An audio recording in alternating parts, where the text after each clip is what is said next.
Dalam kesempatan ini terkait harta saya mencoba menjelaskan ya. Lonjakan harta kekayaan saya yang terbesar itu pada tahun 2020 dan pada tahun 2021 seperti yang tadi disampaikan. Harta bertambah dari 9 miliar ke 19 miliar, Bapak Ibu.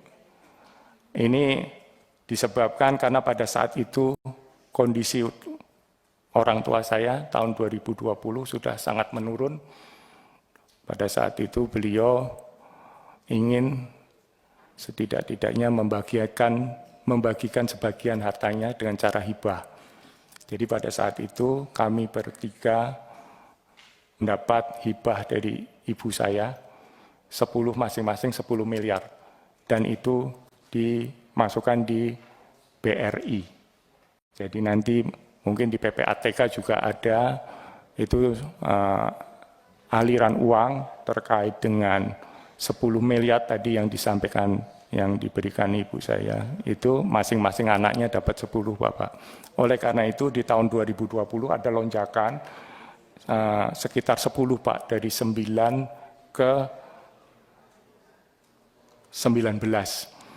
Selanjutnya untuk yang tahun 2021 itu seperti Bapak Ibu ketahui, ibu saya meninggal di tanggal 2 Desember 2020. Pada saat itu saya sedang dikarantina karena saya COVID.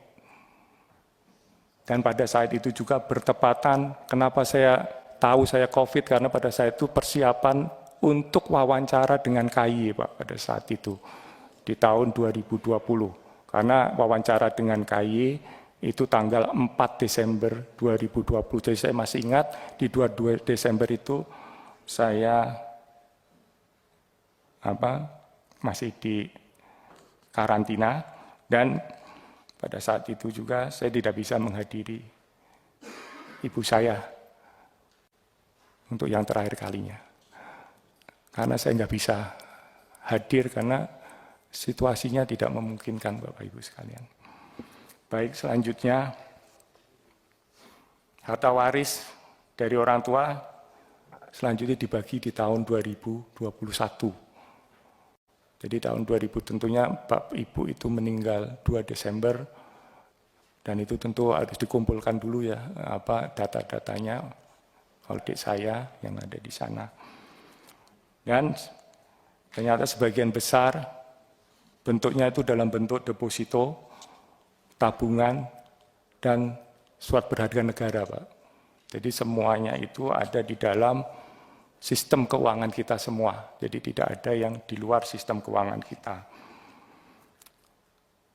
Dan setelah dibagi masing-masing, saya mendapat bagian 30 miliar 562 juta 514.284 rupiah. Dan itu semua sudah saya laporkan di dalam LHKPN saya. Memang waktu saya melihat uang sebesar itu Pak, apakah layak ini saya masukkan? Kalau saya masukkan apakah nggak jadi masalah? Setelah saya pikir, lebih baik dimasukkan. Kalau nggak dimasukkan, malah jadi masalah gitu Pak. Jadi ya ini dengan di ruang publik ini saya juga akan mengklarifikasi terkait dengan hal itu. Semua harta, semua arus itu sebenarnya ada di dalam sistem perbankan, dan itu sebenarnya bisa dilacak Pak terkait dengan keberadaan harta saya, penambahan harta saya tersebut. Harta dalam bentuk deposito, tabungan dan SPN tentunya bisa ditarik, dan juga satu lagi Pak, saham. Saham itu juga saham ada di perbankan, jadi saham itu tentunya sudah dalam pengawasan OJK Pak terkait dengan itu. Baik, selanjutnya